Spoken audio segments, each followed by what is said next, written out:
আসসালামু আলাইকুম, welcome to my channel. আশা করি সবাই খুবই ভালো আছো। আজকের ক্লাসে আমরা কিভাবে লজিক গেট থেকে সমীকরণ বের করতে হবে সেটি দেখব। তো অনেক সময় কিন্তু পরীক্ষার প্রশ্নে আমাদেরকে উদ্দীপকে লজিক গেট দেওয়া থাকে এবং সেখান থেকে আমাদেরকে সমীকরণ বের করতে বলে। তো কিভাবে করতে হবে খেয়াল করি। প্রথমে প্রত্যেকটা মান আমরা জায়গা মতো বসিয়ে দিতে হবে। প্রথমে গেটটা খাতায় অঙ্কন করে সেখান থেকে আমাদেরকে প্রত্যেকটা মান বসাতে হবে। তো খেয়াল করো, এটা হচ্ছে এক্স ইনপুট এবং এটা হচ্ছে কি ওয়াই ইনপুট। এখান থেকে দেখো এক্স থেকে ইনপুটটা গিয়েছে এবং যাওয়ার সময় এখান থেকে নট হয়েছে। তো যখন নট হয়েছে, নট হওয়ার পরে এখানে মানটা কি হয়ে গেছে, এক্স বার হয়ে গেছে। অর্থাৎ নটের কারণে এক্সের মানটা এক্স বার হয়ে গেছে এবং এখান থেকে কি গিয়েছে, ওয়াই গিয়েছে। এখন এক্স বার এবং ওয়াই এই দুইটার মধ্যে কি হয়েছে দেখো, এখানে একটি অ্যান্ড গেট আঁকা আছে। অর্থাৎ এই এক্স বার এবং ওয়াই এর মধ্যে অ্যান্ড অপারেশন হয়েছে। এখানে এক্স বার অ্যান্ড ওয়াই, এই জায়গার অংশের মান হচ্ছে কি, এই অংশের মান হচ্ছে এক্স বার ওয়াই।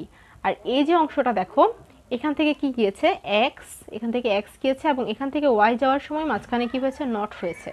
তো নট হওয়ার পর এই জায়গার অংশের মান কি হয়ে গেছে, ওয়াই বার হয়ে গেছে। এখন এক্স এবং ওয়াই বার এই দুইটা একসাথে আবার অ্যান্ড হয়েছে, তার মানে এই জায়গার অংশের মান হচ্ছে এক্স ইন্টু ওয়াই বার। এখন দেখো এই অংশ এবং এই অংশ এই দুইটা একসাথে আবার অর গেট অঙ্কন করেছে, তার মানে এই অংশ এবং এই অংশ দুইটা একসাথে অর করতে হবে।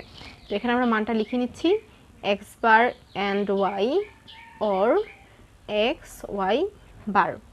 এবং এখানে দেখো একটি নট দেওয়া আছে। এখানে নট থাকা মানে কি, এই সম্পূর্ণ সমীকরণটার উপর একটা হোল বার, অর্থাৎ এখানে একটি হোল বার দিতে হবে। অর্থাৎ আমরা যে মানটা পেয়েছি সেটার মানটা কি, আমাদের আউটপুটের মান হচ্ছে x bar y or x y bar উপরে হোল বার।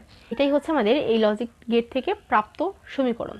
তো এভাবেই কিন্তু আমাদেরকে লজিক গেট থেকে সমীকরণগুলো বের করতে হবে। তো আশা করি আজকের ক্লাসটি তোমরা বুঝতে পেরেছো। আজ এই পর্যন্তই। সবাই ভালো থাকো, সুস্থ থাকো। আল্লাহ হাফিজ।